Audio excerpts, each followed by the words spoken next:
You've heard this story 100 times. A woman, a forbidden fruit, and an act of disobedience that forever changed the destiny of mankind. We've always been taught that sin entered the world through the fall of Adam and Eve in the Garden of Eden. But what if I told you that isn't the whole truth? That before Eve reached for the forbidden fruit, a far more terrible rebellion had already occurred. A fall not of man, but of the angels themselves. And it didn't happen in silence.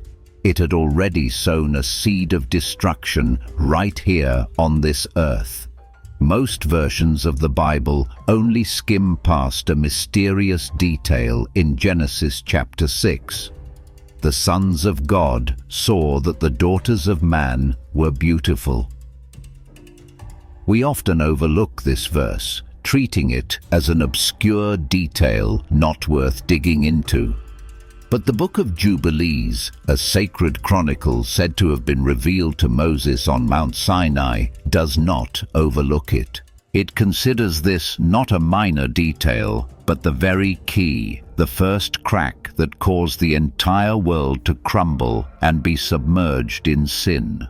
It asserts that humanity's true tragic story did not begin with an apple in a garden, but with a rebellious oath made on the cold peak of Mount Hermon by the very beings who were assigned to watch over and protect us.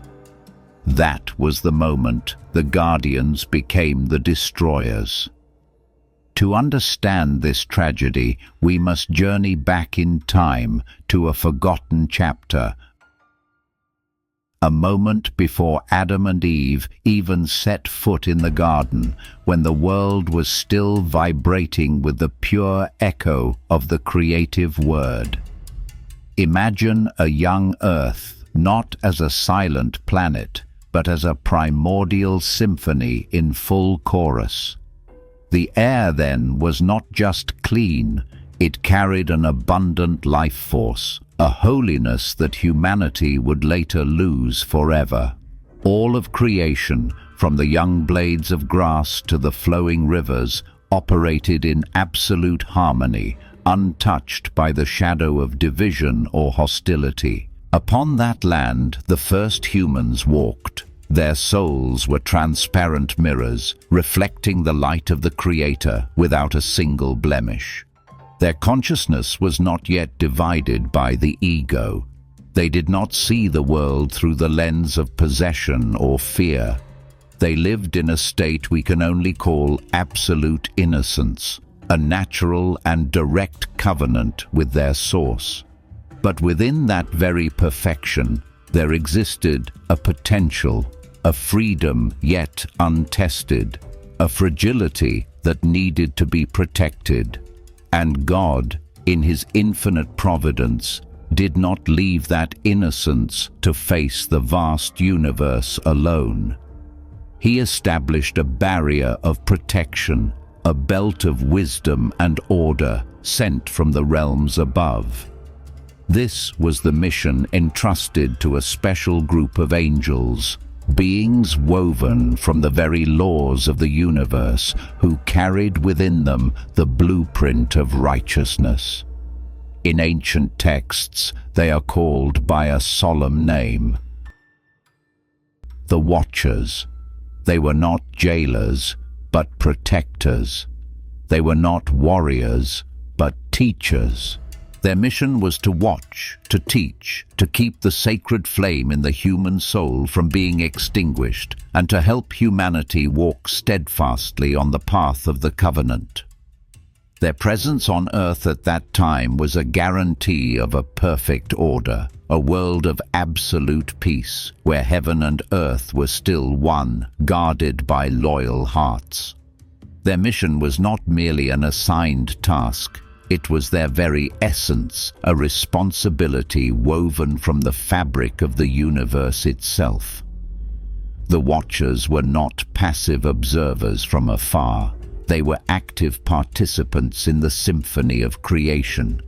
Their duty was one of subtle guidance, a teaching conveyed not through words, but through their very presence, which radiated the light of divine order.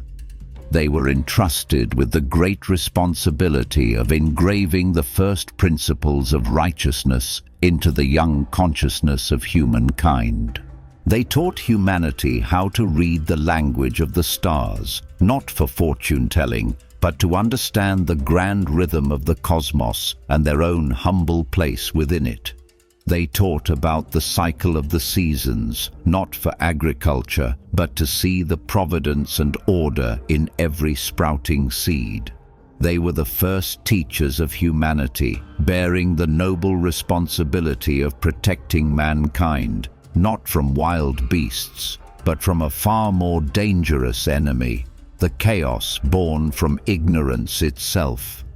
They were the living moral compass, the spiritual firewall, tasked with helping humans navigate the perilous yet glorious gift of free will. Upon their invisible shoulders rested the weight of a fragile divine order. Every decision, every silence, every guiding action they took had the potential to either fortify or fracture the delicate harmony between heaven and earth. Their loyalty was not a personal virtue, it was a critical pillar supporting an entire fledgling world.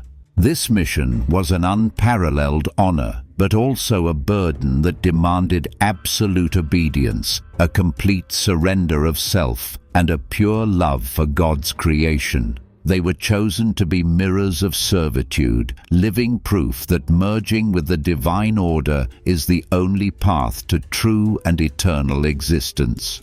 But somewhere, in the stillness of the universe, a change began to take place. A subtle shift, imperceptible to the naked eye, yet utterly fateful. Instead of fulfilling their noble mission, some of the watchers began to take their eyes off their sacred duty. Their gaze, which should have been directed upward toward the throne of cosmic order, now began to turn downward, fixating on a beauty they had never known, a beauty full of life and also full of danger. They were captivated by the very creatures they were entrusted to protect. They saw the daughters of man, with the warmth of blood flowing in their veins, with the clear sound of laughter echoing through the forests, with the beauty of a finite life that burned so brightly and brilliantly. In their own eternal, unchanging and perfect existence, the watchers had never known passion, fragility, or the beauty of a fleeting moment. And so, pure observation gradually turned into desire.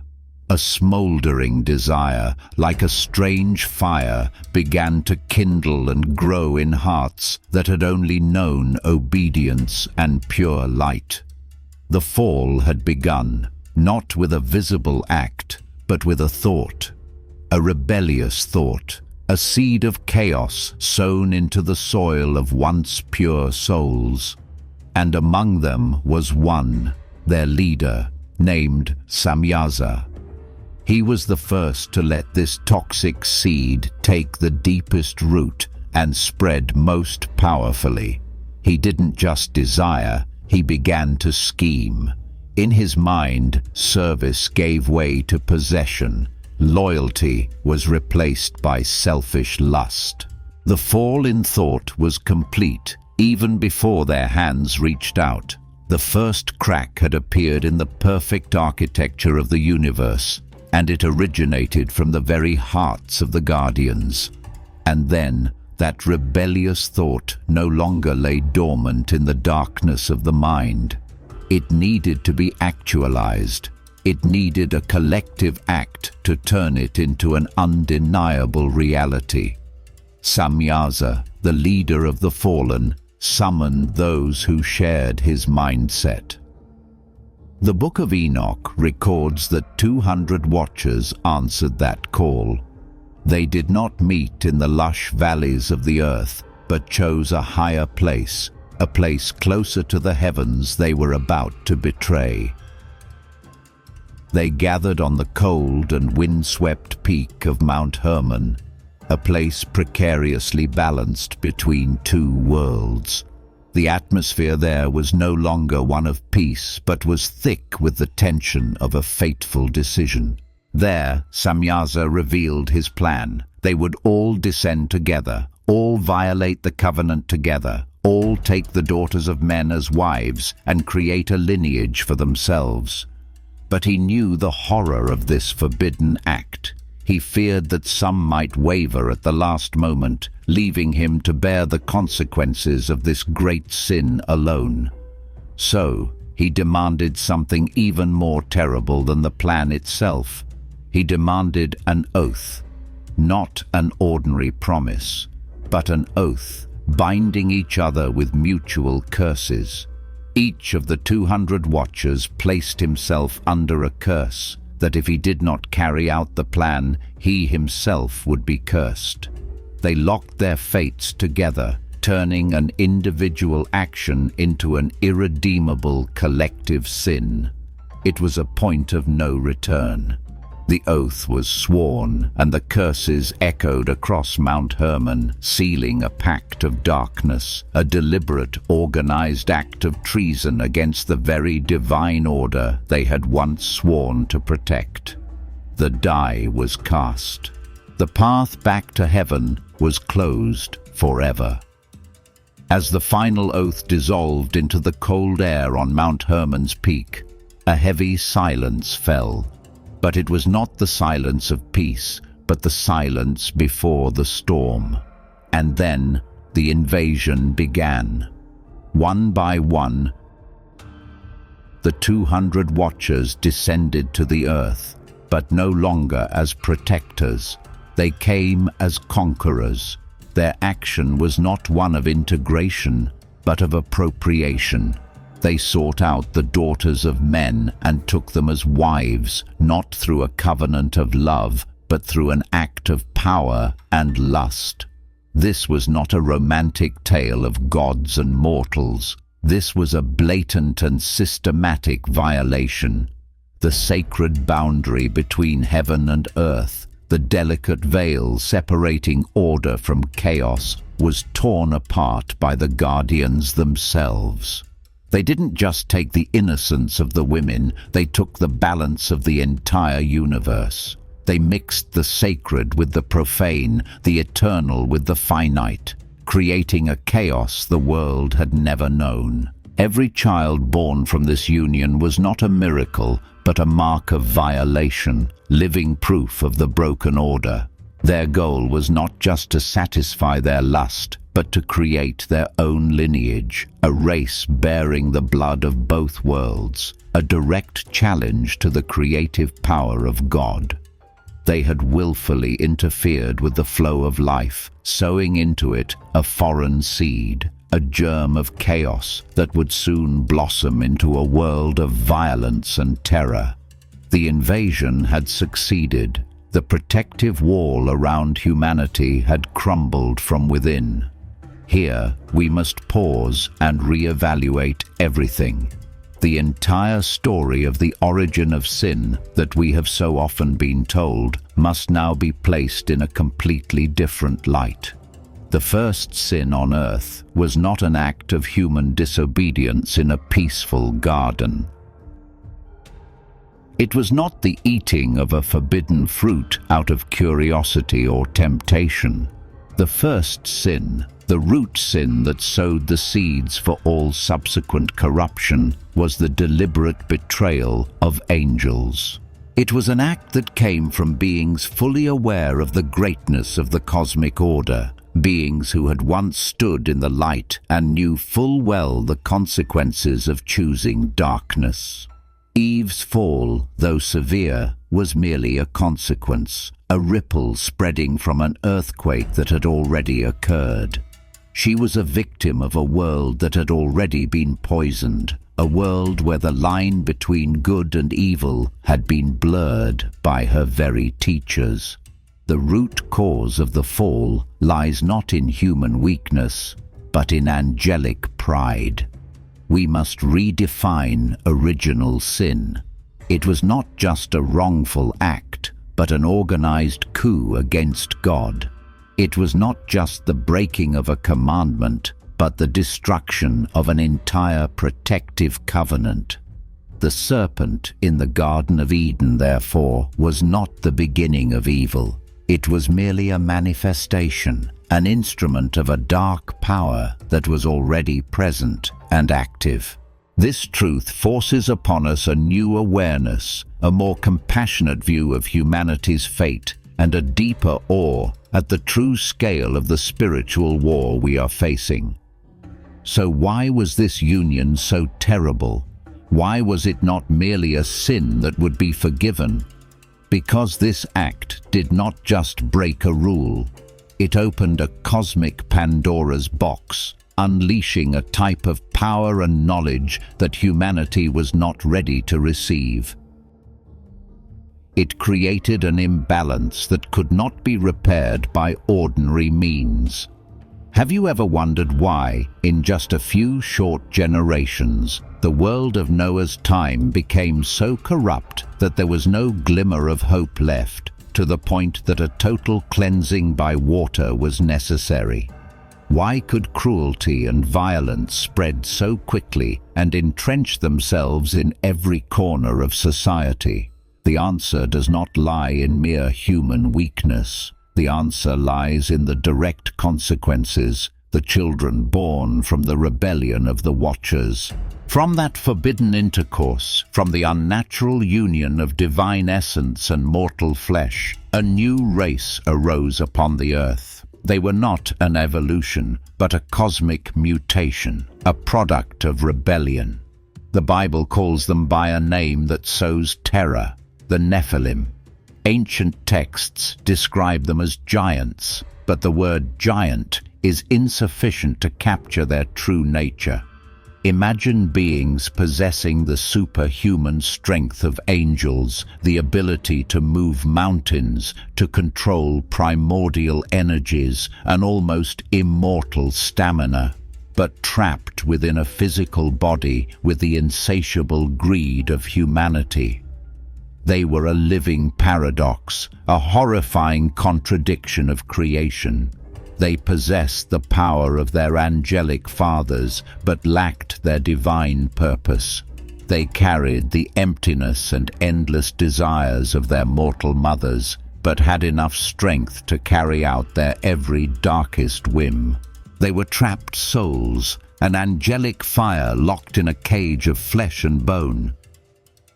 And this internal conflict created a hunger that could never be satisfied. That hunger was not just for physical substance, but for power, for domination, for destruction. Their birth was an open wound on the body of the earth, a confirmation that order had completely collapsed.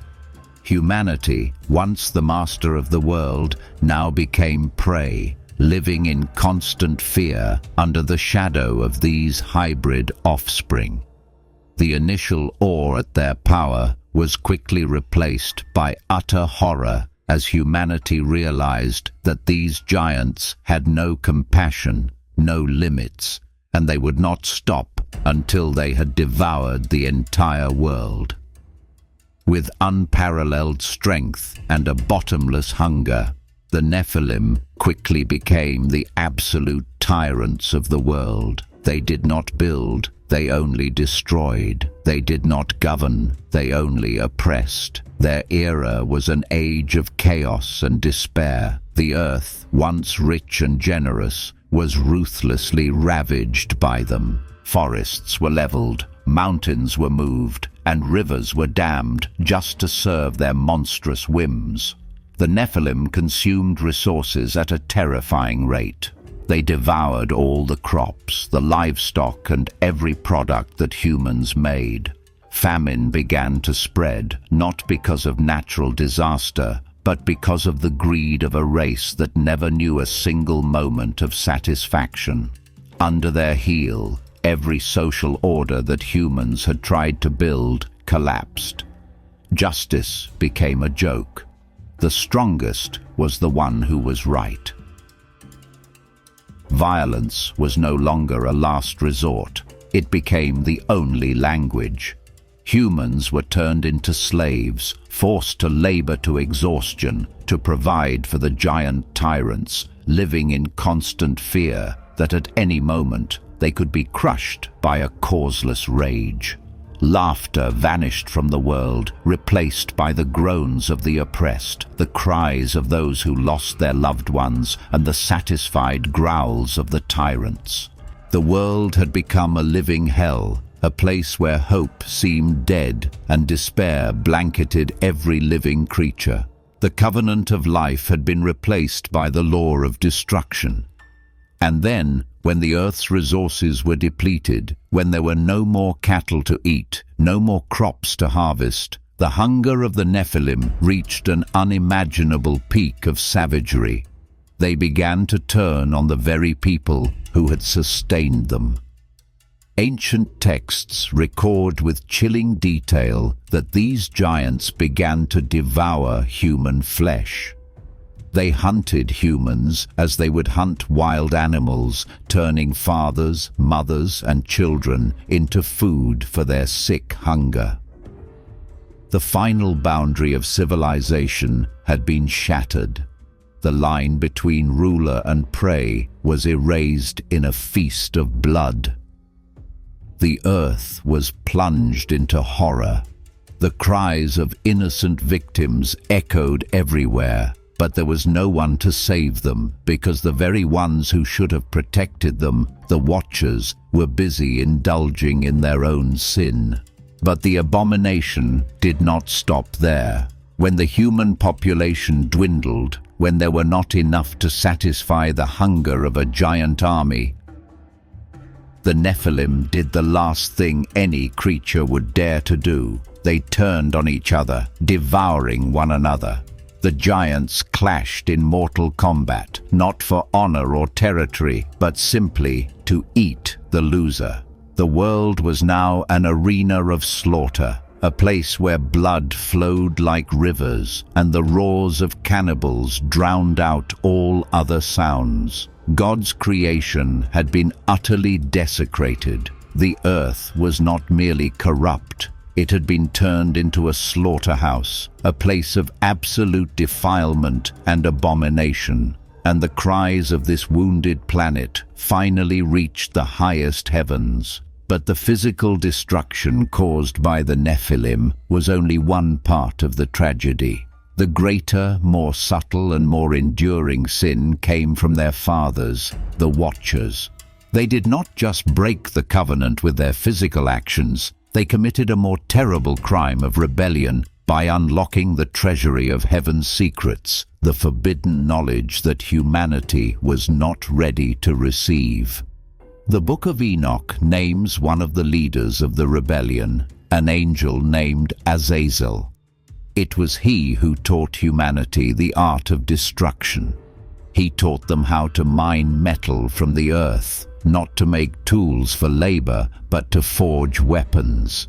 He showed them how to forge sharp swords and deadly daggers, how to make shields and breastplates to protect themselves in battle. Before this, human violence was limited by physical strength. Now, with Azazel's knowledge, they had in their hands the tools to slaughter each other on a massive scale. The art of warfare was born. Small conflicts turned into bloody battles. Greed and hatred, which had only smoldered, now had the means to erupt into devastating wars. Violence was no longer just the act of giants. It had spread and poisoned the very soul of man. The Watchers, instead of teaching reconciliation and righteousness, had given humanity the keys to self-annihilation. They had sown the wind, and the whole world was about to reap the whirlwind. And the corruption did not stop at physical violence. The Watchers opened another door, leading to a rot from within the soul. They taught humanity about sorcery, how to use roots and herbs not to heal, but to create charms and poisons. They revealed the secrets of astrology, teaching people to read the signs in the sky, not to contemplate the greatness of the Creator, but to try to manipulate and predict the future, an act of pride seeking to usurp God's power. The depravity even spread to the most seemingly harmless aspects of life. They taught women the art of makeup, not to enhance natural beauty, but as a tool of seduction, to arouse lust and deceit. They showed people how to make sparkling jewelry, not for beauty, but to foster greed and envy. Little by little, the primordial innocence of humanity was eroded and replaced by cunning, arrogance, and a sick obsession with vanity. All sacred knowledge, when misplaced, becomes a tool of destruction. The Watchers had turned the gifts of heaven into the curses of earth, accelerating the decay of an already wounded world. Innocence was lost forever, giving way to a civilization of artifice and depravity. At this point, we must recognize a truth even more alarming than the physical devastation and moral decay. The sin of the Watchers was not merely a series of external wrongdoings. It had caused a contagion, a disease that penetrated the very nature of life on Earth. On a genetic level, the birth of the Nephilim had adulterated the pure bloodline of humanity. The lineage of Adam, created in the image of God, was now mixed with a hybrid bloodline, a bloodline that carried within it the seeds of rebellion and violence. This was no longer a matter of individual choice. It had become a matter of biological nature. Ferocity, greed, and pride were no longer just bad habits. They were encoded into the DNA of a portion of the living beings on the planet. The world was not just ruled by tyrants. It was being poisoned from within by a flawed genetic legacy. But the infection occurred on a deeper level, the spiritual level. By disseminating forbidden knowledge, the Watchers had created a fracture in the collective consciousness of humanity. The human soul, designed to connect with God, was now distorted, reprogrammed to turn towards dark powers, the temptations of magic and pride. Primordial clarity was replaced by a sick complexity, a web of desires and fears that no longer followed the natural order. The soul of the world had been stained. This contagion was more terrifying than a plague, for it did not kill the body, it killed the ability to connect with the divine source. The earth was not just a place of rampant violence. It had become a cursed land, a place where holiness had almost no room to exist. The crack in creation had become too wide, too deep, and it seemed there was no way to heal it. The gravity of the situation had surpassed all expectations, and a drastic intervention was inevitable. Now, having seen the full picture, we must make a comparison to achieve a true enlightenment. Let us place Eve's fall alongside the fall of the Watchers. Eve's act, though it had severe consequences, was essentially an act of individual disobedience. It stemmed from curiosity, weakness, and deception. It was a wound caused by a single arrow. But the fall of the Watchers was a completely different story. It was not a single act, but an organized campaign. It was not a moment of weakness, but a calculated betrayal. It was a systematic assault on the entire creation of God. If Eve's sin was a crack in a ceramic vase, the sin of the Watchers was the act of throwing the entire vase into a furnace to melt it down into a different shape. They attacked on every level, genetic, moral, and spiritual. They changed the nature of life, distorted the human soul, and poisoned the entire planet. This is the true original sin on a cosmic scale. Being overwhelmed by the scale of this betrayal helps us understand that the burden humanity carries is not merely the consequence of one wrong choice. We are living in the aftershock of an angelic war, a coup that failed but still left devastating consequences. And this realization, though terrifying, also brings a kind of liberation. We are not the sole culprits, but victims of a much larger tragedy. When the cries of a wounded and defiled world reached the highest heavens, a judgment was passed. But we must understand that this was not an act of blind wrath. This was not the arbitrary punishment of an angry God. The decision for the Great Flood was a tragic act, like a surgeon's decision to amputate a gangrenous limb to save the patient's life. The earth had become too deeply infected. The wound had penetrated to the very marrow, and no conventional treatment could save it anymore. A major surgery was needed, a complete reboot. Water, the symbol of life and purification, was chosen as the surgical blade. The Great Flood was not intended merely to destroy, but to cleanse. It had to wash away the Nephilim tyrants, erase the traces of the hybrid bloodline, and submerge the forbidden knowledge into oblivion. It was the only solution, however painful, to save the seed of the original covenant, to give the earth a chance to start over. In the roar of the flood, we hear not only destruction, but can also feel the pain of the Creator himself, having to destroy a part of his own work to protect its integrity. It was an act of severe love, a cleansing with the tears of heaven itself. The great surgery by water was over, the world was cleansed, and a solemn silence covered the land. It would seem that the disease had been cured, and the story of the rebellion had ended. But no, the story did not end there. Because the flood could only destroy the physical bodies of the Nephilim, but it could not annihilate the divine, albeit distorted, essence they inherited from their fathers.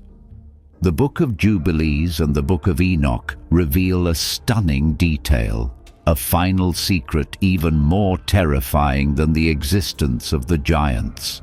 The spirits of the Nephilim were not destroyed with their bodies. When those giant bodies disintegrated in the floodwaters, their hybrid souls, entities belonging neither to heaven nor to earth, were set free. They could not ascend, nor could they be completely destroyed. They were trapped, becoming an invisible force, a legacy of chaos still lurking in the newly reborn world. This secret opens a new chapter, a new war, no longer fought with swords and physical violence, but with temptation and invisible influence. The flood had cleared the stage, but the main actors of the dark side had not yet left. They had only changed their form and were preparing for an even more subtle and dangerous act. And what are these trapped spirits? The ancient texts call them by an haunting name: the wandering spirits. They are the origin of demons. This is a startling truth that completely changes our understanding of the spiritual world. Demons are not entities created from the beginning to oppose God. They are byproducts, the unintended consequences of the Watcher's rebellion. They are the spirits of the Nephilim, carrying within them the destructive lust of their fathers and the insatiable hunger of their mothers. but now without physical bodies to satisfy those desires. So they remain on earth, wandering aimlessly and seeking to harm humanity in the only way they can, by tempting, spreading disease, inciting division, and whispering dark thoughts into human minds. They seek to possess other living bodies so they can once again experience the carnal pleasures they have lost. Their existence explains why, even after the world was cleansed, sin quickly returned. Man does not only have to fight against his own weakness, but also face the relentless assault from an invisible army of resentful and ravenous spirits. The fear of ghosts and dark forces is not superstition. It is a faint memory of a terrifying truth. We are sharing this planet with the remnants of a destroyed, tyrannical race, and the astonishment does not end there. The story becomes more complex with the appearance of a key figure. The Book of Jubilees recounts a detail that most of us would find unbelievable. After the wandering spirits began to harm Noah's descendants, Noah prayed to God to imprison all of them. But then the leader of these spirits, an entity called Mastema, appeared. Mastema, a name meaning hatred or the accuser, is another name for Satan, the leader of the fallen angels. He came forward to negotiate with God himself. He did not deny his sins, but he pleaded for something. He said that if all his subordinates were imprisoned, he would no longer have the power to carry out his will. Therefore, he pleaded to be allowed to keep 1/10 of them, not to rule, but to continue his work, to test and tempt mankind.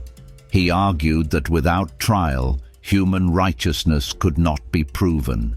And in a mysterious decision of divine providence, God granted his request.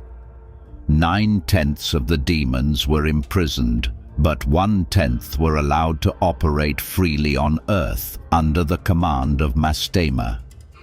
This strange covenant explains why evil still exists in an organized fashion in the world. It is not random chaos, but an activity permitted within certain limits. The unease we feel is not without cause, for we are living in a world where the enemy of our souls has been officially licensed to operate. This final detail changes everything. It brings a profound realization and reshapes our entire spiritual warfare. The existence of demons, of the temptations and dark influences we face daily, is not an abstract concept. It is a direct legacy, a tangible consequence of the great fall of the Watchers. Our enemy is not a symbolic serpent in an ancient garden. Our enemy is the disgruntled spirits of a tyrannical race, commanded by a fallen angel and permitted to operate on this very planet. The supernatural war did not end with the Great Flood. It only changed its form, shifting from a physical war to a spiritual one. We no longer face giants of flesh and blood, but invisible whispers, subtle temptations, and destructive thoughts sown into our minds. Every time we feel a sudden urge to do wrong, every time we are submerged in despair or hatred, we may be hearing the echoes of that ancient rebellion. This awareness is not meant to cause fear, but to bring vigilance. It helps us understand that our struggle is not just a matter of personal psychology. We are standing on a real battlefield, and to win, we must know who our enemy is and where they come from. We must learn to distinguish between our own voice and the whispers of the wandering spirits. The story we have just journeyed through together is not merely an unearthed ancient myth. It is a forgotten truth, And this truth has the power to redefine everything we thought we knew about the nature of sin, of salvation, and of the spiritual battle each of us faces every day. It shows us that the burden we carry is not just our own weakness or the legacy of a single act of disobedience. We are standing in the midst of a cosmic war, a conflict that began at the dawn of time between order and chaos, between obedience and rebellion. Sin is not an abstract concept. It is a tangible force, a legacy from an angelic invasion.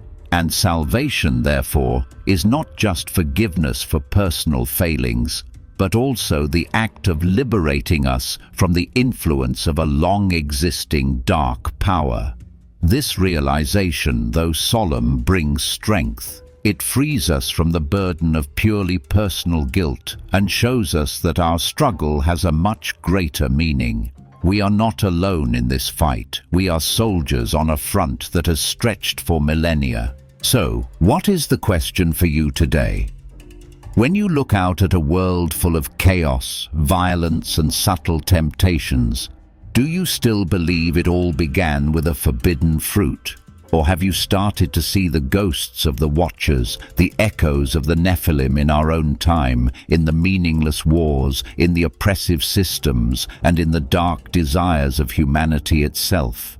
The truth has been revealed, but the journey of seeking is not over. The Book of Jubilees is just one door.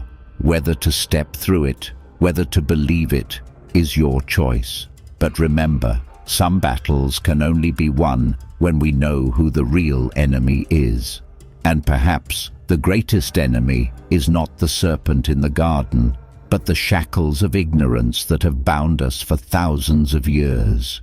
The call today is not to believe blindly, but to begin your own journey of seeking. Start asking questions. Start breaking those shackles, starting today, so that your soul can once again breathe the free air of truth. Amen.